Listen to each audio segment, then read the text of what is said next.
ಪ್ರಿಯ ವಿದ್ಯಾರ್ಥಿಗಳೇ, ಕನ್ನಡ ಸಾಹಿತ್ಯವನ್ನು ನಾವು ಅವಲೋಕನ ಮಾಡೋದಾದರೆ ಪಂಪನ ಕಾಲ ನಮಗೆ ಒಂದು ಹೊಸ ಶಕೆಯನ್ನು ಉಂಟು ಮಾಡಿರ್ತಕ್ಕಂಥ ಕಾಲ. ಅದು 10ನೇ ಶತಮಾನದ ಸಾಹಿತ್ಯವನ್ನು ನೋಡಿದಾಗ ಪಂಪನೇ ನಮಗೆ ಆದಿಕವಿಯಾಗಿ ನಮಗೆ ಸಿಗ್ತಾನೆ. ಪಂಪನ ಕಾವ್ಯಗಳೇ ಕನ್ನಡ ಸಾಹಿತ್ಯ ಲೋಕಕ್ಕೆ ಮೊದಲ ಕಾವ್ಯಗಳಾಗಿಯೂ ಕೂಡ ನಮಗೆ ಸಿಗ್ತವೆ. ಹಾಗಾಗಿ ಕನ್ನಡ ಸಾಹಿತ್ಯಕ್ಕೆ ಪಂಪನೇ ಮೊದಲಿಗ. ಕನ್ನಡ ಸಾಹಿತ್ಯಕ್ಕೆ ಪಂಪನೇ ಮೊದಲಿಗ. ಹಾಗಾಗಿ ನಾವು ನೋಡೋದಾದರೆ ಪಂಪ ಸಾರ್ವಕಾಲಿಕ ಕವಿಯಾಗಿ ನಮಗೆ ಸಿಗ್ತಾ ಹೋಗ್ತಾನೆ. ಹಾಗಾದ್ರೆ ಪಂಪನಿಗಿಂತಲೂ ಕೂಡ ಹಿಂದೆ ಸಾಹಿತ್ಯ ಅಂತಕ್ಕಂಥ ರಚನೆ ಆಗಿಲ್ವಾ? ಸಾಹಿತ್ಯ ಕೃತಿಗಳು ಬಂದಿಲ್ವಾ? ಬಂದಿದ್ದಾವೆ. ಅವನಿಗಿಂತಲೂ ಕೂಡ ಹಿಂದೆ ಕನ್ನಡದಲ್ಲಿ ಒಂದು ಅದ್ಭುತವಾಗಿರ್ತಕ್ಕಂತಹ ಒಂದು ಸಾಹಿತ್ಯ ಪ್ರಕ್ರಿಯೆ ಅಂತಕ್ಕಂಥದ್ದು ನಡೆದಿತ್ತು.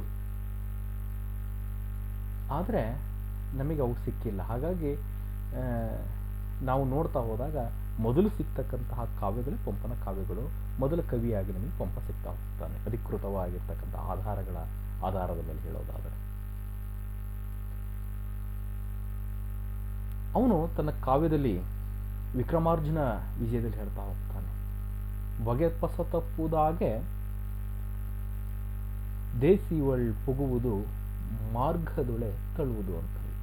ಅಂದರೆ ಕಾವ್ಯ ಬಂಧ ಹೇಗಿರಬೇಕು ಅಂತಕ್ಕಂಥದ್ದನ್ನು ತನ್ನ ಕಾವ್ಯದಲ್ಲಿ ಆತ ಹೇಳ್ತಾ, ಈ ಹಿಂದೆ ಅಂದರೆ ಅವನ ಸಂದರ್ಭದಲ್ಲಿ ಏನೆಲ್ಲ ಕಾವ್ಯ ರಚನೆ ಆಗಿತ್ತು ಅವನಿಗಿಂತ ಹಿಂದೆ ಅಥವಾ ಅವನ ಕಾಲದಲ್ಲಿ, ಅದು ಸಂಸ್ಕೃತದ ಬಿಗಿ ಬಂಧದಲ್ಲಿ ರಚನೆ ಆಗಿತ್ತು. ಹಾಗಿರದೆ ದೇಸೀಯವಾಗಿರ್ತಕ್ಕಂತಹ ತಿರುಳುಗನ್ನಡದಲ್ಲಿ ಕಾವ್ಯವನ್ನು ರಚನೆ ಮಾಡಬೇಕು.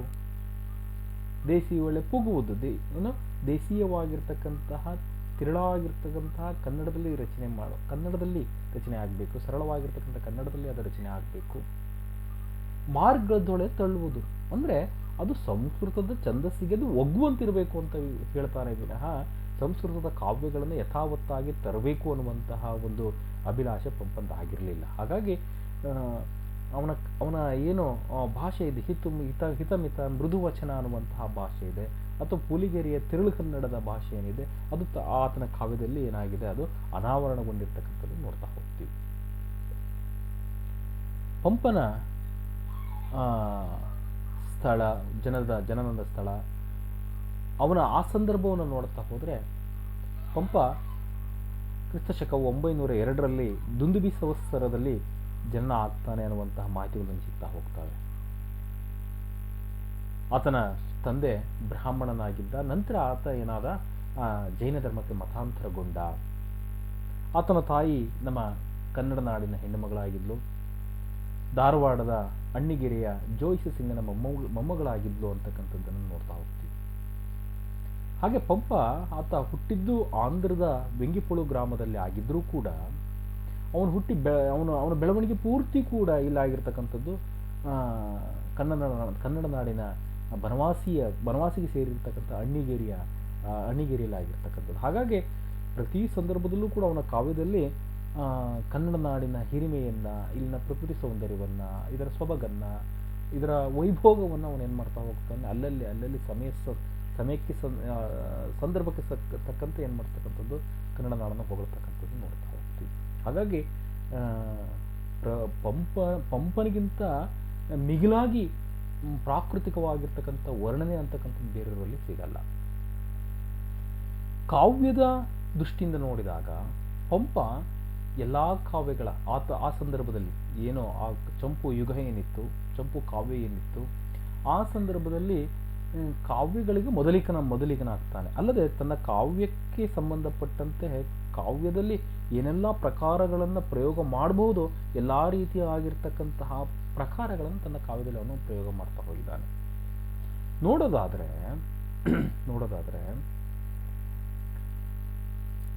ತಾನು ಜೈನ ಮತಾವಲಂಬಿಯಾಗಿದ್ದ.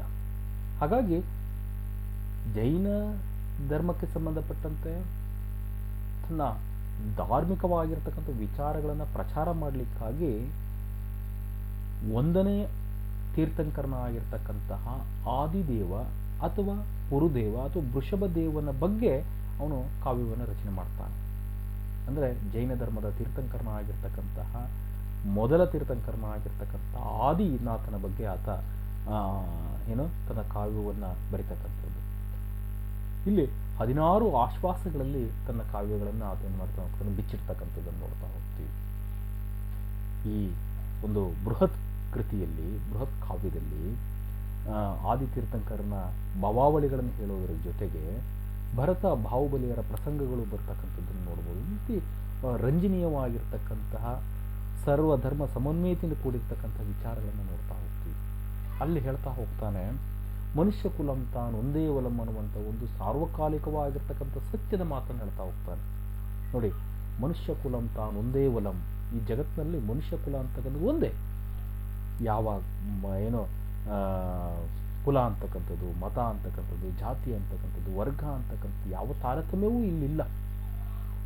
ಇಲ್ಲಿರ್ತಕ್ಕಂಥದ್ದು ಒಂದೇ ಮನುಷ್ಯನನ್ನಾಗಿ ಕಾಣತಕ್ಕಂಥದ್ದೇ ಒಂದು ಧರ್ಮ ಅನ್ನುವಂತಹ ಒಂದು ಒಂದು ಸಾರ್ವಕಾಲಿಕವಾಗಿರ್ತಕ್ಕಂಥ ಸತ್ಯ. ನೋಡಿ, ಪಂಪ 10ನೇ ಶತಮಾನದಲ್ಲಿ ಬದುಕಿ ಬಾಳಿದ್ದರೂ ಕೂಡ ಅವನು ಹೇಳಿರ್ತಕ್ಕಂಥ ಮಾತಿದೆಯಲ್ಲ, ಅವತ್ತಿಗೂ ಅದು ಸತ್ಯವಾಗಿತ್ತು, ಇವತ್ತಿಗೂ ಸತ್ಯವಾಗಿದೆ, ಮುಂದೆಯೂ ಕೂಡ ಸತ್ಯವಾಗಿದೆ. ನಂತರ ವಿಕ್ರಮಾರ್ಜುನ ವಿಜಯ ಅನ್ನುವಂತಹ ಮತ್ತೊಂದು ಕಥೆಯನ್ನು ಅವನು ಬರಿತಾ ಹೋಗ್ತಾನೆ ಅಥವಾ ಕಾವ್ಯವನ್ನು ರಚನೆ ಮಾಡ್ತಾ ಹೋಗ್ತಾನೆ. ಈ ವಿಕ್ರಮಾರ್ಜುನ ವಿಜಯ ಅಥವಾ ಅದಕ್ಕಿನ್ನೊಂದು ಹೆಸರು ಪಂಪ ಭಾರತ. ಇಲ್ಲಿ ಮಹಾಭಾರತದ ವಿಚಾರಗಳನ್ನು ಇಟ್ಕೊಂಡು, ಮಹಾಭಾರತದ ಕಾವ್ಯದಲ್ಲಿ ಬರ್ತಕ್ಕಂತಹ ತಿರುಳನ್ನು ಇಟ್ಕೊಂಡು ಕನ್ನಡದಲ್ಲಿ ಅವನು ಏನು ಮಾಡ್ತಾ ಹೋಗ್ತಾನೆ, ಕಾವ್ಯವನ್ನು ಬರಿತಾ ಹೋಗ್ತಾನೆ. ಅಂದರೆ ಸಂಸ್ಕೃತದ ಮಹಾಕಾವ್ಯವನ್ನು, ಅಂದರೆ ಮಹಾಭಾರತವನ್ನು ಕನ್ನಡಕ್ಕೆ ಮೊಟ್ಟ ಮೊದಲು ತಂದಂಥವನೇ ಈತ. ಕನ್ನಡಕ್ಕೆ ತಂದಂಥವನು. ಅವನು ಹೇಳುವ ಹಾಗೆ, ವ್ಯಾಸರಿಂದ ರಚನೆ ಆಗಿರ್ತಕ್ಕಂತಹ ಭಾರತವನ್ನು ನಾನು ಕನ್ನಡಕ್ಕೆ ತಂದಿದ್ದೀನಿ ಅಂತ ಹೇಳ್ತಾ ಹೋಗ್ತಾನೆ. ವ್ಯಾಸ ಮುನೀಂದ್ರ ರುಂದ್ರ ವಚನಾಮೃತ ವಾರ್ಧಿಯಂ ಈಸುವೆನೆಂಬ ಗರ್ವ ಎನಗಿಲ್ಲ ಅನ್ನುವಂಥ ಮಾತನ್ನು ಹೇಳ್ತಾ ಹೋಗ್ತಾನೆ. ಅಂದರೆ ವ್ಯಾಸ ಮಹರ್ಷಿಗಳಿಂದ ರಚನೆ ಆಗಿರ್ತಕ್ಕಂತಹ ಶ್ರೇಷ್ಠವಾಗಿರ್ತಕ್ಕಂತಹ ಸಾಗರದಂತೆ ಇರುವಂತಹ ಈ ಮಹಾಕಾವ್ಯವನ್ನು ನಾನು ಅದನ್ನು ಓದಿ ಅದರ ಅಂತರ್ಗತವನ್ನು ಅರ್ಥ ಮಾಡಿಕೊಂಡು ಕನ್ನಡದಲ್ಲಿ ಬರೆಯುತ್ತಿದ್ದೇನೆ ಎಂಬ ಗರ್ವ, ಅಹಂಕಾರ ನನಗಿಲ್ಲ. ನಾನು ಕವಿ ಅನ್ನುವಂತಹ ಅಹಂಕಾರ ಆಗಲಿ ಅಥವಾ ಅಂತಹ ಮಹಾಕೃತಿಯನ್ನು ನಾನು ಓದಿದ್ದೇನೆ, ಅದರ ಸಾರವನ್ನು ಬರಿತಿದ್ದೇನೆ ಅನ್ನುವಂಥ ಯಾವ ಗರ್ವ ಅಂತಕ್ಕಂಥದ್ದು ನನಗಿಲ್ಲ ಅನ್ನುವುದನ್ನು ಆತ ತನ್ನ ಕಾವ್ಯದಲ್ಲಿ ಹೇಳ್ತಾ ಹೋಗ್ತಾನೆ. ಅಂದರೆ ಪಂಪನ ಮಹಾಭಾರತಕ್ಕೆ ಅಥವಾ ಪಂಪ ಭಾರತಕ್ಕೆ ವ್ಯಾಸನ ಭಾರತವೇ ಮೂಲವಾಗಿರ್ತಕ್ಕಂಥದ್ದು. ಇಲ್ಲಿ ನೋಡೋದಾದರೆ 2 ಕಾವ್ಯ ಪ್ರಕಾರಗಳನ್ನು ನೋಡ್ತಾ ಹೋಗ್ತೀವಿ. ಒಂದು ಪಂಪನಿಂದಲೇ ಪ್ರಾರಂಭವಾಗಿರ್ತಕ್ಕಂತಹ ಅಥವಾ ಪಂಪನಿಗಿಂತ ಹಿಂದಿದ್ದಿರಬಹುದು, ಆದರೆ ಪಂಪನೇ ಇದಕ್ಕೆ ಬುನಾದಿ ಹಾಕಿದ ಅನ್ನುವಂತಹ ಒಂದು ನಿದರ್ಶನಗಳು ನಮಗೆ ಸಿಗ್ತಾ ಹೋಗ್ತವೆ. ಆದಿಪುರಾಣ ಇದು ತನ್ನ ಧರ್ಮಕ್ಕೆ ಸಂಬಂಧಪಟ್ಟಿದ್ದು ಅಂತ ಹೇಳಿ ಅವ ಹಿಂದೆ ಹೇಳ್ತಾ ಹೋದೆ. ಅಂದರೆ ಆಗಮಿಕ ಕಾವ್ಯ ಅನ್ನೋದನ್ನು ಅವನು ಹೇಳ್ತಾ ಹೋಗ್ತಾನೆ. ಆಗಮಿಕ ಕಾವ್ಯ ಅಂತಂದ್ರೆ ಅರ್ಥ ಏನಪ್ಪ ಅಂತಂದ್ರೆ ಆ ಕಾಲದಲ್ಲಿ ಅಂದರೆ ಜೈನ ಧರ್ಮ ಪ್ರವರ್ಧಮಾನದಲ್ಲಿದ್ದಂಥ ಸಂದರ್ಭದಲ್ಲಿ ಧಾರ್ಮಿಕವಾಗಿರ್ತಕ್ಕಂಥ ಕಾವ್ಯಗಳನ್ನು ಬರೆಯುವಾಗ ತನ್ನ ಮತದ ಬಗ್ಗೆ ಏನು ಮಾಡ್ತಕ್ಕಂಥದ್ದು, ಪ್ರಚಾರ ಮಾಡ್ತಕ್ಕಂಥದ್ದು ಅಥವಾ ತನ್ನ ಧರ್ಮದ ಸಾರವನ್ನು ಜನರಿಗೆ ತಿಳಿಸ್ತಕ್ಕಂಥದ್ದು. ಇದಕ್ಕೆ ಆಗಮಿಕ ಕಾವ್ಯ ಅನ್ನುವಂತಹ ಮಾತನ್ನು ಕರೀತಾ ಇರ್ತಾರೆ. ಇನ್ನೊಂದು ಲೌಕಿಕ ಕಾವ್ಯ. ತನಗೆ ಯಾರು ಆಶ್ರಯವನ್ನು ನೀಡಿದ್ರೋ, ಯಾವ ರಾಜ ಆಶ್ರಯವನ್ನು ನೀಡಿದ್ನೋ ಆ ರಾಜನನ್ನ ಅಥವಾ ತನ್ನ ಆಶ್ರಯದಾತನನ್ನ ಕಥೆಯ ನಾಯಕನಿಗೆ ಹೋಲಿಸಿ ಆ ನಾಯಕನ ಗುಣಗಳನ್ನೆಲ್ಲವನ್ನು ಕೂಡ ಕಥೆಯಲ್ಲಿ ಬರ್ತಕ್ಕಂತಹ ನಾಯಕನ ಗುಣಗಳಿಗೆ ಹೋಲಿಸಿ ಅಥವಾ ಕಥೆಯ ನಾಯಕನ ಗುಣಗಳನ್ನು ತನ್ನ ನಾಯಕನ ಅಥವಾ ತನಗೆ ಯಾರು ಆಶ್ರಯವನ್ನು ನೀಡಿದ್ದರೋ ಅವನಿಗೆ ಹೋಲಿಸುವುದರ ಮುಖಾಂತರವಾಗಿ ಕಥೆಯನ್ನು ಬರೀತಕ್ಕಂಥ ಒಂದು ಪರಂಪರೆ. ಇದು ಲೌಕಿಕ ಕಾವ್ಯ. ಪಂಪ ಇಲ್ಲಿ ತನಗೆ ಆಶ್ರಯವನ್ನು ನೀಡಿರ್ತಕ್ಕಂತಹ ಆ ಭಾಗದ ಆಂಧ್ರ ಪ್ರದೇಶದ ವೆಂಗಿಮಂಡಲದ ಮಂಡಲಾಧೀಶನಾಗಿರ್ತಕ್ಕಂತಹ 2ನೇ ಅರಿಕೇಸರಿ ಅನ್ನುವಂತಹ ಒಬ್ಬ ರಾಜ ಏನಿದ್ದ, ಒಂದು ಮಂಡಲಾಧಿಪತಿ. ಅವನು ಮಂಡಲಕ್ಕೆ ಒಬ್ಬ ರಾಜ, ಅವನೇ ರಾಜ. ಹಾಗಾಗಿ ಆ 2ನೇ ಅರಿಕೇಸರಿ ಪಂಪನಿಗೆ ಏನು ಆಶ್ರಯವನ್ನು ಕೊಟ್ಟಿದ್ದ, ಅಥವಾ ಪಂಪ ಏನು 2ನೇ ಅರಿಕೇಸರಿಯ ಆಸ್ಥಾನದ ಕವಿಯಾಗಿದ್ದ. ಹಾಗಾಗಿ ತನಗೆ ಆಶ್ರಯದಾತನಾಗಿರ್ತಕ್ಕಂಥ 2ನೇ ಅರಿಕೇಸರಿಯನ್ನ ತನ್ನ ಕಥಾನಾಯಕನಾಗಿರ್ತಕ್ಕಂತಹ ಮಹಾಭಾರತನ ಪಂಪ ಭಾರತದ ಕಥಾನಾಯಕನಾಗಿರ್ತಕ್ಕಂತಹ ಅರ್ಜುನನಿಗೆ ಅಲ್ಲಿ ಹೋಲಿಸಿ ಬರೀತಕ್ಕಂಥದ್ದು. ಪಂಪನ ಹೇಳ್ತಾ ಹೋಗ್ತಾನೆ, ತಗುಳ್ಚಿ ಪೇಳುವ ಕಥೆಯಂ ಅಂತ ಹೇಳಿ. ತಗುಳ್ಚಿ ಪೇಳುವ ಕಥೆಯಂ ಅಂದ್ರೆ ಕಥೆಯ ನಾಯಕನನ್ನ ತನ್ನ ಆಶ್ರಯದಾತನಾಗಿರ್ತಕ್ಕಂತಹ ರಾಜನಿಗೆ ತಗುಲಿಸಿ ಹೇಳ್ತಕ್ಕಂಥದ್ದು, ಸಂಯೋಜಿಸಿ ಹೇಳ್ತಕ್ಕಂಥದ್ದು, ಸಮೀಕರಿಸಿ ಹೇಳ್ತಕ್ಕಂಥದ್ದು. ತಗುಲ್ಚಿ ಪೇಳುವ ಕಥೆಯಂ ಅಂದ್ರೆ ನಾನು ಸಮೀಕರಿಸಿ ಬರಿತಾ ಇದ್ದೇನೆ, ಹೋಲಿಸಿ ಬರಿತಾ ಇದ್ದೇನೆ. ಅರ್ಜುನ ಗುಣಾರ್ಣವ, ಅರ್ಜುನ ಅರ್ಥಾತ್ 2ನೇ ಅರಿಕೇಸರಿ ಗುಣಾರ್ಣವನಾಗಿದ್ದರೆ ಆಂ ಕವಿತಾ ಗುಣಾರ್ಣವ ಅಂತ ಹೇಳ್ತಾ ಹೋಗ್ತಾನೆ. ಗುಣಸಂಪನ್ನ ಆಗಿರ್ತಕ್ಕಂತಹ 2ನೇ ಅರಿಕೇಸರಿ ಮತ್ತು ಕಾವ್ಯದ ಅರಿಕೇಸರಿ ಅರ್ಜುನ ಇಬ್ಬರಿಗೂ ಕೂಡ ಒಂದೇ. ನಾನು ಕವಿತೆಗಳಿಗೆ ಅಥವಾ ಕವಿತಾ ಗುಣಶಕ್ತಿಯನ್ನು ಹೊಂದಿರತಕ್ಕಂಥ ನಾನು ಕವಿತಾ ಗುಣಾರ್ಣವ ಅನ್ನುವಂಥ ಮಾತನ್ನ ತನ್ನ ಬಗ್ಗೆ ತಾನೇ ಕರೆದಿರ್ತಕ್ಕಂಥದ್ದು. ಹೀಗೆ ಇಂತಹ ಒಂದು ಆಗಮಿಕ ಪರಂಪರೆಯನ್ನ, ಲೌಕಿಕ ಪರಂಪರೆಯನ್ನ ಸಾಹಿತ್ಯ ಲೋಕದಲ್ಲಿ ಹುಟ್ಟು ಹಾಕುವಂಥ ಕೆಲಸವನ್ನ ಪಂಪ ಮಾಡ್ತಾ ಹೋಗ್ತಾರೆ. ಇಲ್ಲಿ ನಮಗೆ ಕುಲಂ ಅಲ್ತು ಚಲಂ ಕುಲಂ ಅನ್ನುವಂಥ ಒಂದು ಕಾವ್ಯ ಭಾಗವನ್ನ ನಾವು ನೋಡ್ತಾ ಇದ್ದೀವಿ. ಇಲ್ಲಿ ಈ ಕಾವ್ಯದಲ್ಲಿ ನೋಡೋದಾದ್ರೆ, ಅದು ಪಂಪ ಭಾರತದಲ್ಲಿ ನೋಡೋದಾದ್ರೆ ಯಾವ ಸಂದರ್ಭ ಅನ್ನೋದನ್ನು ನಾವು ಗಮನದಲ್ಲಿ ಇಟ್ಕೊಳ್ಳೋದಾದ್ರೆ, ಧರ್ಮರಾಯ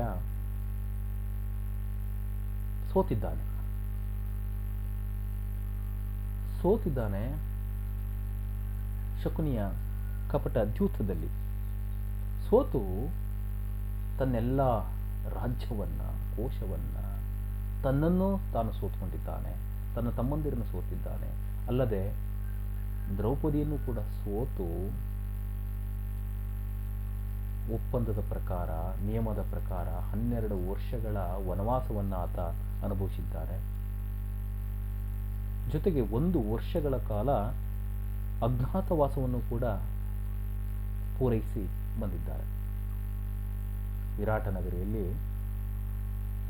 ತಲೆಮರೆಸಿಕೊಂಡು, ವೇಷ ಮರೆಸಿಕೊಂಡು ಅವರು ಅಜ್ಞಾತವಾಸವನ್ನ ಅನುಭವಿಸಿದ್ದಾರೆ. ಈಗ ಹಸ್ತಿನಾವತಿಗೆ ಬಂದಿದ್ದಾರೆ.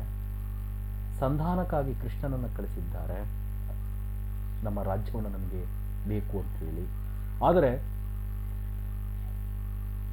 ದುರ್ಯೋಧನ, ಸುಯೋಧನ ಇವರ ಯಾವ ಬೇಡಿಕೆಗಳನ್ನು ಆತ ಈಡೇರಿಸ್ತಾ ಇಲ್ಲ. ಸಂಧಾನಗಳು ಮುರಿದು ಬಿದ್ದಿವೆ.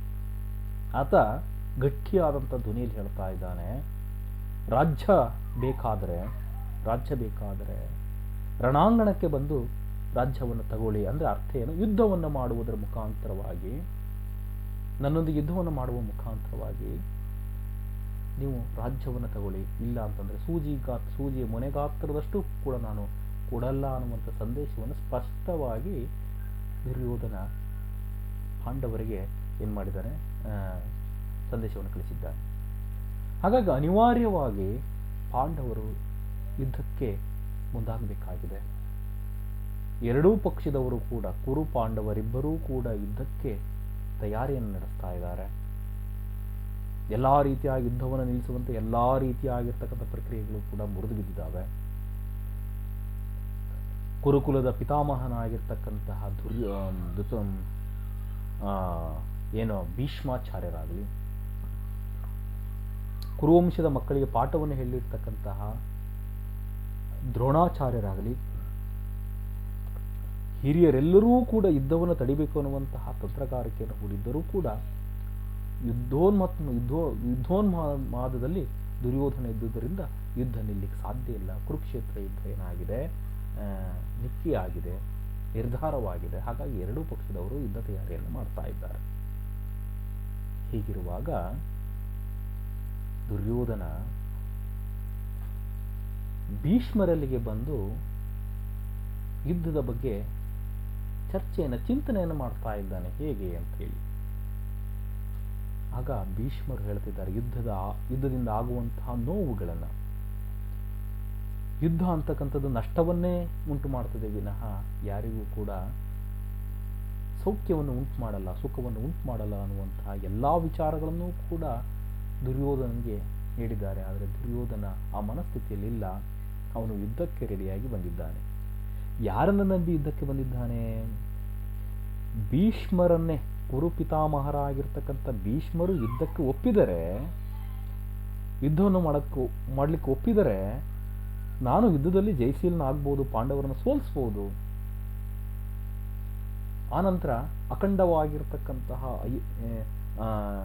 ಏನೋ ರಾಜ್ಯ ಇದೆ, ಕುರು ರಾಜ್ಯ ಇದೆ, ಹಸ್ತಿನಾವತಿ ಇದೆ, ಅದಕ್ಕೆ ನಾನೇ ರಾಜನಾಗಿರ್ಬೋದು ಅನ್ನುವಂತಹ ಭ್ರಮೆಯಲ್ಲಿ ಯುದ್ಧಕ್ಕೆ ದುರ್ಯೋಧನ ತಯಾರಿಯನ್ನು ನಡೆಸಿದ್ದಾನೆ. ಭೀಷ್ಮರ ಮಾತುಗಳಿಗೆ ಆತ ಮನ್ನಣೆಯನ್ನು ಕೊಡಲಿಲ್ಲ. ಅದನ್ನು ಪ್ರಸಾದ ಅಂತ ಆತ ಸ್ವೀಕಾರ ಮಾಡ್ತಾ ಇದ್ದಾನೆ. ಜೊತೆಗೆ ಯುದ್ಧಕ್ಕೆ ನೀವು ತಯಾರಾಗಿ ಯುದ್ಧಕ್ಕೆ ನನ್ನೊಂದಿಗೆ ಬರಬೇಕು ಅಂತೇಳಿ, ಜೊತೆಗೆ ನೀವೇ ಯುದ್ಧವನ್ನು ಮುನ್ನಡೆಸಬೇಕು ಅಂತ ಹೇಳಿ ಅವರಿಂದ ಪ್ರತಿಜ್ಞೆಯನ್ನು ಕೂಡ ಪಡೆದುಕೊಂಡು ಹೋಗಿದ್ದಾನೆ. ಅದನ್ನು ಇಲ್ಲಿ ಭೀಷ್ಮರು ಅಂದ್ಕೊಳ್ತಾ ಇದ್ದಾರೆ, ತಮ್ಮೊಳಗೆ ತಾವೇ ಅಂದ್ಕೊಳ್ತಾ ಇದ್ದಾರೆ. ಎಂಬುದಂ ಮಹಾಪ್ರಸಾದಂ ಎಂದು ದುರ್ಯೋಧನಂ ಹೋದನು. ಇತ್ತ ಗಾಂಗೇಯಂ ತನ್ನ ಅಂತರ್ಗತ ಯುದ್ಧ ಬೇಡ ಅಂತೇಳಿ ತನ್ನ ಮೊಮ್ಮಗನಿಗೆ ದುರ್ಯೋಧನಿಗೆ ಹೇಳಿದ್ದಾರೆ. ಆದರೆ ದುರ್ಯೋಧನ ಅದನ್ನು ಪ್ರಸಾದ ಅಂತ ಸ್ವೀಕಾರ ಮಾಡಿ, ಯುದ್ಧಕ್ಕೆ ನೀವು ರೆಡಿಯಾಗಿ ಯುದ್ಧವನ್ನು ನೀವೇ ಮುನ್ನಡೆಸಬೇಕಾಗಿದೆ, ನೀವೇ ಅದರ ನಾಯಕರು, ಯುದ್ಧದ ಮುನ್ನಡೆಸುವಂಥ ನಾಯಕರು ಅಂತ ಹೇಳಿ ದುರ್ಯೋಧನ ಏನಾಗಿದ್ದಾನೆ, ಹೋಗಿದ್ದಾನೆ. ಈ ಕಡೆ ಭೀಷ್ಮರು ಚಿಂತಾಕ್ರಾಂತರಾಗಿದ್ದಾರೆ, ಇಕ್ಕಟ್ಟಿಗೆ ಸಿಲುಕಿದ್ದಾರೆ. ಅವರ ತೊಳಲಾಟ, ನೋವು, ವೇದನೆ, ಹತಾಶೆ ಏನಾಗ್ತಾ ಇದೆ, ತಮ್ಮೊಳಗೆ ತಮ್ಮ ಆಂತರ್ಯವನ್ನು ಅದೇನು ಮಾಡ್ತಾ ಇದೆ, ಸುಡ್ತಾ ಇದೆ. ಅದನ್ನು ಈ ರೀತಿಯಾಗಿ ಹೇಳ್ತಾ ಇದ್ದಾರೆ. ಕಂದ ಪದ್ಯದಲ್ಲಿದೆ. ಅಂದರೆ ಕಂದ ಪದ್ಯ ಅಂದರೆ 4 ಸಾಲಿನಲ್ಲಿ ಇರ್ತಕ್ಕಂತಹ ಒಂದು ಪದ್ಯ ಇದು. ಅಣಿಯರಂ ಮೊದವಿದ ಮೂಳಿಸಿನೊಳ್ ಅಣಂ ಉರದವರೆಂದು ರಣದೆ ಜಯಿಸಲ್ ನಾರಾಯಣನೊಳಂ ಉದಾತ್ತ ನಾರಾಯಣನೊಳಂ ಇಂತೆ ತೆತ್ತಿಗೊಂಡ ಗಂಡರಂ ಒಳರೆ. ಇನ್ನೊಂದ್ಸರಿ ನೋಡ್ಕೊಳ್ಳಿ.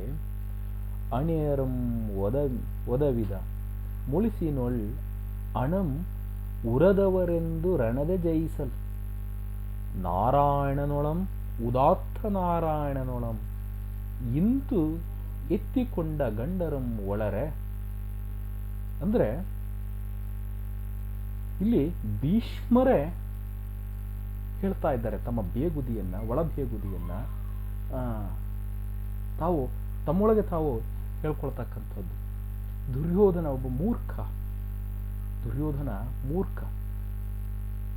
ತನಗೆ ಯಾವುದೋ ಸಂದರ್ಭದಲ್ಲಿ ಬಂದಂತಹ ಸಿಟ್ಟಿನಿಂದಾಗಿ, ಕೋಪದಿಂದಾಗಿ ಆ ಪಾಂಡವರಿಂದ ಏನೂ ಆಗಲ್ಲ ಅನ್ನುವಂಥದ್ದನ್ನ ಅಂದ್ಕೊಂಡಿದ್ದಾನಲ್ಲ ಈತ.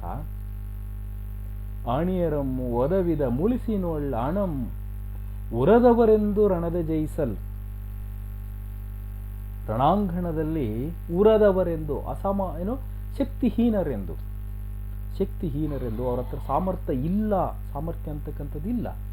ರಣದ ಜಯಿಸಲ್, ರಣಾಂಗಣದಲ್ಲಿ ಜಯಿಸಲಿಕ್ಕೆ ಯಾವ ರೀತಿ ಆಗಿರ್ತಕ್ಕಂಥ ಸಾಮರ್ಥ್ಯ ಪಾಂಡವರ ಇಲ್ಲ ಅಂತ ಹೇಳಿ ಭ್ರಮೆಗೊಂಡಿದ್ದಾನಲ್ಲ ಈ ದುರ್ಯೋಧನ.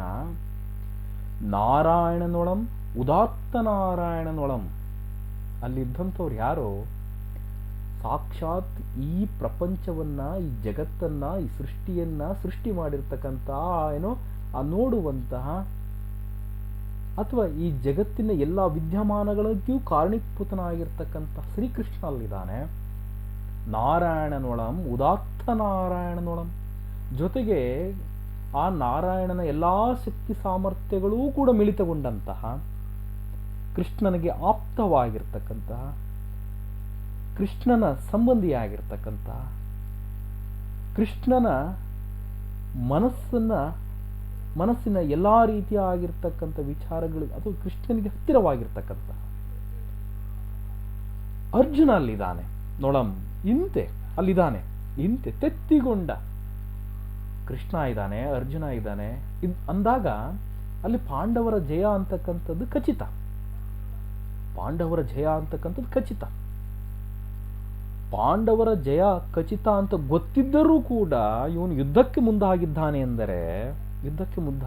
ಎಂದರೆ ಒಬ್ಬ ಮೂರ್ಖ ತುಂಬಿದ ಕೊಳದ ಆಳವನ್ನು ನೋಡಿದಂತಲ್ಲವೇ, ತುಂಬಿದ ಕೊಳದ ಆಳವನ್ನು ನೋಡಿದಂತಲ್ಲವೇ. ಅಂದ್ರೆ ಇಲ್ಲಿ ಎಲ್ಲೋ ಒಂದ್ ಕಡೆ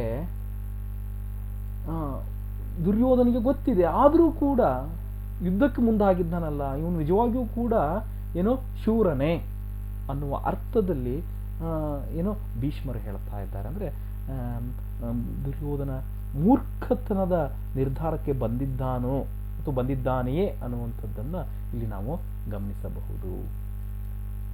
ಈ ದುರ್ಯೋಧನ ಏನ್ ಹೇಳಿದಾನೆ ಭೀಷ್ಮರು ಅನ್ಕೊಳ್ತಾ ಇದ್ದಾರೆ, ಸೋಲು ಖಚಿತ. ಕುರುಕುಲದ ಯುದ್ಧದಲ್ಲಿ, ಮುಂದೆ ಆಗುವಂತ ಮಹಾಭಾರತದ ಯುದ್ಧದಲ್ಲಿ ಸೋಲು ಖಚಿತ. ಆ ಸೋಲಿನ ಯುದ್ಧಕ್ಕೆ ನೀನೇ ಆ ಯುದ್ಧವನ್ನು ನಡೆಸಬೇಕು ಅಂತ ಹೇಳಿ ನನ್ನ ಹತ್ರ ಪ್ರತಿಜ್ಞೆಯನ್ನು ತೆಗೆದುಕೊಂಡು ಹೋಗಿದ್ದಾನಲ್ಲ. ನಿನ್ನನೆ ನೆಚ್ಚಿದನ್ ಅನುವರಕ್ಕೆ ಎನ್ನನೆ ಪೂಣಿಸಿದನ್, ಎನಗೆ ಎರಳ್ ತಂಡಮಂ ಓರ್ ಅನ್ನರೆ ದಲ್ ಎಂತು ಕಾದುವೆನ್, ಎನ್ನಯ ಮಕ್ಕಳೊಳಂ ಎನ್ನ ಮೊಮ್ಮಕ್ಕಳೊಳಂ. ಇನ್ನೊಂದ್ಸರಿ ನೋಡ್ಕೊಳ್ಳಿ. ನಿನ್ನನೆ ನೆಚ್ಚಿದನ್ ಅನುವರಕ್ಕೆ ಎನ್ನನೆ ಪೂಣಿಸಿದನ್, ಎನಗೆ ಎರಳ್ ತಂಡಮಂ ಓರನ್ನರೆ ದಲ್ ಎಂತು ಕಾದುವೆನ್, ಎನ್ನಯ ಮಕ್ಕಳೊಳಂ ಎನ್ನ ಮೊಮ್ಮಕ್ಕಳೊಳಂ. ನಿನ್ನನೆ ನೆಚ್ಚಿದನ್ ಅನುವರಕ್ಕೆ. ಅಯ್ಯ ಅಜ್ಜ ದುರ್ಯೋಧನ ಭೀಷ್ಮರಲ್ಲಿ ಹೇಳಿದ್ದಂತೆ, ಅಯ್ಯ ಅಜ್ಜ ಪಿತಾಮಹ, ನಿಮ್ಮನ್ನೇ ನಂಬಿಕೊಂಡು ನೀವೇ ಯುದ್ಧವನ್ನ ಮುನ್ನಡೆಸಬೇಕು ಅಂತ ಹೇಳಿ ನಾನು ಅನುವರಕ್ಕೆ, ಯುದ್ಧಕ್ಕೆ ತಯಾರಿಯನ್ನು ನಡೆಸಿ ಬಂದಿದ್ದೇನೆ. ಯುದ್ಧವನ್ನು ಒಪ್ಕೊಂಡು ಬಂದಿದ್ದೇನೆ. ನಾನು ಯುದ್ಧೋನ್ಮಾನದಿಂದ ಬಂದಿದ್ದೇನೆ, ನಾನು ಯುದ್ಧೋತ್ಸಾಹದಿಂದ ಬಂದಿದ್ದೇನೆ. ಎನ್ನನೆ ಪೂರ್ಣಿಸಿದೆನ್, ಅಲ್ಲದೆ ಯುದ್ಧಕ್ಕೆ ನೀವು ತಯಾರಾಗಿ ಯುದ್ಧವನ್ನು ಮುನ್ನಡೆಸಿ ಅಂತೇಳಿ ನನ್ನಿಂದ ಪ್ರತಿಜ್ಞೆಯನ್ನು ತೆಗೆದುಕೊಂಡಿದ್ದಾನಲ್ಲ. ಎನಗೆ ಎರಳು ತಂಡಮಂ ಓರನ್ನರೆ, ನಾನು ಹಿರಿಯ, ಈ ಕುರುಕುಲದ ಹಿರಿಯನಾಗಿದ್ದಂಥವನು. ಇವರೆಲ್ಲ ನನ್ನ ಮಕ್ಕಳು. ಈ ಪಾಂಡವರು, ಕೌರವರು ಇವರೆಲ್ಲರೂ ಕೂಡ ನನಗೆ ಮಕ್ಕಳು. ಎರಳು ತಂಡಮಂ ಓರ್, ಈ ಪಾಂಡವರು ನನಗೊಂದೇ, ಕೌರವರು ಕೂಡ ಒಂದೇ. ಓರ್ ಒಂದೇ, ಇಬ್ರು ಕೂಡ ಒಂದೇ ನಮಗೆ. ಯಾರೂ ಕೂಡ ಮೇಲಲ್ಲ, ಯಾರೂ ಕೂಡ ಕೀಳಲ್ಲ ಅಂದರೆ ಇಬ್ರು ಕೂಡ ಒಂದೇ ಅಲ್ವಾ. ದಲ್ ಎಂತೂ ಕಾದುವೆ, ನಾನು ಯುದ್ಧವನ್ನು ಮಾಡಲಿ? ಮಕ್ಕಳೊಂದಿಗೆ ಮೊಮ್ಮಕ್ಕಳೊಂದಿಗೆ ನಾನು ಹೇಗೆ ಯುದ್ಧ ಮಾಡಲಿ? ದಲ್ ಕಾದುವೆ ಎನ್ನಯ ಮಕ್ಕಳೊಳಂ, ನಾನೇ ಸಾಕಿರ್ತಕ್ಕಂತಹ, ನಾನೇ ಸೊಲಹಿದಂತಹ, ನಾನೇ ಎತ್ತಿ ಮುದ್ದಾಡಿರ್ತಕ್ಕಂಥ ನನ್ನ ಮಕ್ಕಳೊಂದಿಗೆ ಮೊಮ್ಮಕ್ಕಳೊಂದಿಗೆ ನಾನು ಹೇಗೆ ಯುದ್ಧವನ್ನು ಮಾಡಲಿ? ನೋಡಿ, ಆ ಭೀಷ್ಮರ ತೊಳಲಾಟ ಎಂಥದ್ದು, ಆ ಮನಸ್ಸು ಎಷ್ಟು ಕದಡಿ ಹೋಗಿದೆ, ಯಾವ ರೀತಿ ಆಗಿರ್ತಕ್ಕಂಥ ವೇದನೆಯನ್ನ ಅನುಭವಿಸ್ತಾ ಇದ್ದಾರೆ. ಮಕ್ಕಳೊಂದಿಗೆ ನಾನೇ ಸಾಕಿರ್ತಕ್ಕಂತಹ, ನಾನೇ ಸಲುಹಿದಂತಹ ನನ್ನ ಮಕ್ಕಳೊಂದಿಗೆ ನಾನು ಹೇಗೆ ಯುದ್ಧವನ್ನು ಮಾಡಲಿ? ಇದು ಪಿತಾಮಹ ಭೀಷ್ಮರ ತೊಳಲಾಟ. ಆದರೆ ದುರ್ಯೋಧನಿಗೆ ಮಾತು ಕೊಟ್ಟಿದ್ದಾರೆ, ಯುದ್ಧವನ್ನು ಮಾಡಲೇಬೇಕಾಗಿದೆ. ಯುದ್ಧವನ್ನು ಮಾಡಲೇಬೇಕಾಗಿರ್ತಕ್ಕಂಥ ಅನಿವಾರ್ಯತೆಗೆ ಭೀಷ್ಮರು ಒಳಗಾಗಿದ್ದಾರೆ. ಯಾಕಂದರೆ ದುರ್ಯೋಧನನ ಬಾಯ್ದುಂಬಲಕ್ಕೆ ಜ್ಯೋತಿ ಬಿದ್ದಂಥವರು, ಅವನ ಹಂಗಿನ ಕೂಳನ್ನು ತಿಂದಿದ್ದಾರೆ, ಅನ್ನವನ್ನು ತಿಂದಿದ್ದಾರೆ. ಹಾಗಾಗಿ ಅನಿವಾರ್ಯವಾಗಿ ಅವನು ಹೇಳಿರತಕ್ಕಂಥ ಕೆಲಸವನ್ನು ಮಾಡಲೇಬೇಕಾಗಿರ್ತಕ್ಕಂತಹ ಅನಿವಾರ್ಯತೆ ಭೀಷ್ಮರದ್ದು. ಮಕ್ಕಳ ಮೊಮ್ಮಕ್ಕಳ ರಥಂ ಎಕ್ಕೆയും ಎಡೆಗೊಂಡೊಡೆ ಅವರನ್ ಓವದೆ ರಣದೊಳ್ ಮಕ್ಕಳ ನಾಂ ಕೊಂದೊಡೆ ತನಿಕ್ಕಿದ ತತ್ತಿಯನೆ ಪಾವು ನೊಣೆವಂತೆ ಅಕ್ಕುಂ ಮಕ್ಕಳ ಮೊಮ್ಮಕ್ಕಳ ರಥಂ ಇಕ್ಕೆയും. ರಣಾಂಗಣದಲ್ಲಿ ಮುಂದೆ ಬರ್ತಕ್ಕಂತಹ ಭಯಾನಕವಾಗಿರ್ತಕ್ಕಂಥ ಯುದ್ಧ ಇದೆಯಲ್ಲ, ಆ ಯುದ್ಧದಲ್ಲಿ ನನ್ನ ಎದುರಿಗೆ ಬರ್ತಕ್ಕಂಥವ್ರು ಯಾರು? ಮಕ್ಕಳ ಮೊಮ್ಮಕ್ಕಳ ರಥಂ ಇಕ್ಕೆയും. ಒಗ್ಗಟ್ಟಾಗಿ ಒಟ್ಟಿಗೆ ಬರ್ತಕ್ಕಂಥ ರಥಗಳು, ಯುದ್ಧಕ್ಕೆ ಬರುವಂಥವ್ರು ಯಾರು? ಮಕ್ಕಳು ಮೊಮ್ಮಕ್ಕಳು. ಅವರ ರಥ ನನ್ನ ಎದುರಿಗೆ ಬರುತ್ತೆ. ಇಕ್ಕೆയും ಎಡೆಗೊಂಡೊಡೆ, ಎದುರಿಗೆ ಬಂದಾಗ ಅವರನ್ನು ಓವದೆ, ರಣಾಂಗಣದಲ್ಲಿ ಅವರನ್ನು ಓವದೆ ರಕ್ಷಣೆ ಮಾಡಬೇಕಾದಂಥವನು ನಾನು. ಹಿರಿಯನಾಗಿರ್ತಕ್ಕಂತಹ ನನ್ನ ಕರ್ತವ್ಯ ಏನು? ಹಾಗಾದರೆ ಅವರನ್ನು ರಕ್ಷಣೆ ಮಾಡಬೇಕಾಗಿರ್ತಕ್ಕಂಥದ್ದು. ಓವದೆ ರಕ್ಷಣೆ ಮಾಡಬೇಕು. ಇಲ್ಲಿ ರಣಾಂಗಣದಲ್ಲಿ. ಅದನ್ನು ಬಿಟ್ಟು ರಣಾಂಗಣದಲ್ಲಿ ನನ್ನ ಮಕ್ಕಳನ್ನು, ನನ್ನ ಮೊಮ್ಮಕ್ಕಳನ್ನು ರಕ್ಷಣೆ ಮಾಡೋದನ್ನು ಬಿಟ್ಟು ಮಕ್ಕಳನ್ನು ಆಮ್ ಕೊಂದೊಡೆ, ನಾನು ಸಲುಹಬೇಕಾಗಿರ್ತಕ್ಕಂಥದ್ದು, ನಾನೇ ರಕ್ಷಣೆ ಮಾಡಬೇಕಾದಂಥವನು. ಮಕ್ಕಳನ್ನು ಆಮ್ ಕೊಂದೊಡೆ, ನಾನೇ ನನ್ನ ಮಕ್ಕಳನ್ನು ಕೊಂದರೆ ತನಿಕ್ಕಿದ ತತ್ತಿಯೇನ ಪಾವು ನೊಣೆವಂತೆ ಅಕ್ಕಂ. ಎಂಥ ಸ್ಥಿತಿ ನೋಡಿ. ತಾನೇ ಇಟ್ಟಂತಹ ಮೊಟ್ಟೆಯನ್ನ ತಾನೇ ಹಾವು ತಿಂದಂತೆ, ನಾನೇ ಸಾಕಿದಂತಹ, ನಾನೇ ಸಲುಹಿದಂತಹ ನನ್ನ ಮಕ್ಕಳನ್ನ ರಣಾಂಗಣದಲ್ಲಿ ಹೊಡೆದು ಕೊಂದರೆ, ಅವರನ್ನು ಕೊಂದರೆ ಯಾವುದಕ್ಕೆ ಸಮನಾಗ್ತೀನಿ ನಾನು? ಒಂದು ಜಂತುವಿಗೆ. ಹಾವು ಒಂದು ಜಂತು. ತನಿಕ್ಕಿದ ತತ್ತಿಯನ್ನು, ತಾನೇ ಇಟ್ಟಂತಹ ಮೊಟ್ಟೆಯನ್ನು ಹಾವು ಹೇಗೆ ನುಂಗಿ ಹಾಕ್ತದೆಯೋ, ನೊಣೆವಂತೆ ನುಂಗಿ ಹಾಕ್ತಕ್ಕಂಥದ್ದು. ಹಾವು ಹೇಗೆ ನುಂಗಿ ಹಾಕ್ತದೆಯೋ ಹಾಗೆ ನನ್ನ ಮಕ್ಕಳನ್ನು ನಾನೇ ಹೊಡೆದು ಸಾಯಿಸಿದರೆ ಹಾವಿಗೂ ಆ ಜಂತುವಿಗೂ ನನಗೆ ಏನು ವ್ಯತ್ಯಾಸ ಅಲ್ವೇ ಅಂಥೇಳಿ ಹತಾಸೆಯನ್ನು ವ್ಯಕ್ತಪಡಿಸ್ತಾ ಇದ್ದಾನೆ. ನರ ನಾರಾಯಣರಿರುವರೇ ದುರದೊಳ್ ಮಾರ್ಕೊಳ್ವರ್ ಎನ್ನನ್ ಓರ್ವಂ ಮೊಮ್ಮಂ ಪರಮಗುರು ಓರ್ವನ್ ಅವರ್ ಇವರು ಮಂ ಕಾದು ಅಳುವೆನ್ ಉಳಿದ ರಿಪು ಬಲಮಂ. ಒಂದ್ಸರಿ ನೋಡ್ಕೊಳ್ಳಿ. ನರ ನಾರಾಯಣರಿರುವರೇ ದುರದೊಳ್ ಮಾರ್ಕೊಳ್ವರ್ ಎನ್ನನ್ ಓರ್ವಂ ಮೊಮ್ಮಂ ಪರಮಗುರು ಓರ್ವನ್ ಅವರ್ ಇರುವರು ಮಂ ಕಾದು ಅಳಿವೆನ್ ಉಳಿದ ರಿಪು ಬಲಮಂ. ಕುರುಕ್ಷೇತ್ರ ಯುದ್ಧದಲ್ಲಿ ನನ್ನ ಎದುರಿಗೆ ಬರ್ತಕ್ಕಂಥವ್ರು ಯಾರೋ? ನರ ಎಂದರೆ ಅರ್ಜುನ.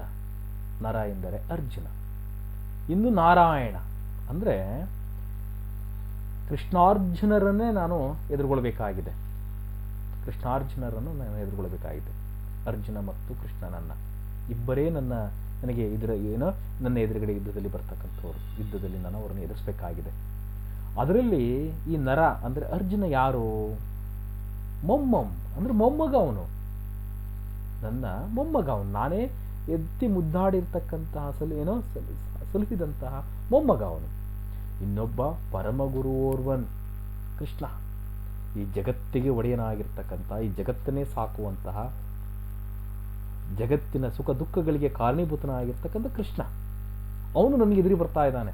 ಓರ್ವನ್ ಅವರಿರುವರು ಮಂ ಕಾದು, ಅವರಿಬ್ಬರನ್ನೂ ಕೂಡ ನಾನು ಯುದ್ಧದಲ್ಲಿ ಎದುರುಗೊಂಡು ಅವರನ್ನು ಕಾಪಾಡಿ ಅಳಿವೆನ್ ಉಳಿದ ರಿಪು ಬಲಮಂ.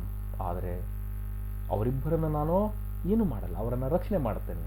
ಆದರೆ ಅಳಿವೆನ್, ನಾನು ವಿನಾಶ ಮಾಡ್ತೇನೆ. ಸರ್ವನಾಶ ಮಾಡ್ತೇನೆ. ಯಾರನ್ನ? ಉಳಿದ ರಿಪು ನೃಪಬಲಮಂ. ರಿಪು ಅಂದರೆ ಶತ್ರು, ನೃಪ ಅಂದರೆ ರಾಜ. ಉಳಿದಂತಹ ಏನೆಲ್ಲ ಶತ್ರು ರಾಜರಿದ್ದಾರೆ ಇವರನ್ನು ಬಿಟ್ಟು, ಮೊಮ್ಮಗನನ್ನ, ನನ್ನ ಪರಮ ಗುರುವಾಗಿದ್ದ ಕೃಷ್ಣನನ್ನು ಬಿಟ್ಟು ನಾನು ಉಳಿದಂಥವ್ರನ್ನ ನಾನು ಸರ್ವನಾಶ ಮಾಡ್ತೇನೆ, ನಾಶ ಮಾಡ್ತೇನೆ. ಏನೋ ಅಳಿವೇನ್ ಉಳಿದ ಇವರೆಲ್ಲರೂ ಕೂಡ ಸರ್ವನಾಶ ಆಗಬೇಕು. ಯಾರ್ಯಾರು? ರಿಪುನ್ ರೂಪ ಬಲಮಂ, ನನ್ನ ಶತ್ರು ಸೇನೆ ಏನಿದೆ ಅಥವಾ ಶತ್ರು ರಾಜರು ಯಾರಿದ್ದಾರೆ ಇವರನ್ನು ಬಿಟ್ಟು, ಮಕ್ಕಳು ಮೊಮ್ಮಕ್ಕಳನ್ನು ಬಿಟ್ಟು ಉಳಿರ್ತಕ್ಕಂತಹ ಯಾವ ಶತ್ರು ರಾಜ ಇದ್ದಾನೋ ಅವರೆಲ್ಲರನ್ನೂ ಕೂಡ ನಾನು ಸರ್ವನಾಶ ಮಾಡಬಲ್ಲೆ ಯುದ್ಧದಲ್ಲಿ. ಯಾಕಂದರೆ ನನ್ನ ಮೊಮ್ಮಗನಾಗಿರ್ತಕ್ಕಂಥ ದುರ್ಯೋಧನಿಗೆ ನಾನು ಮಾತು ಕೊಟ್ಟಿದ್ದೇನೆ, ಆ ಮಾತಿನಂತೆ ನಾನು ನಡೀತೇನೆ ಅಂತ ಹೇಳಿ ಇಲ್ಲಿ ಭೀಷ್ಮರು ಹೇಳ್ತಾ ಇದ್ದಾರೆ.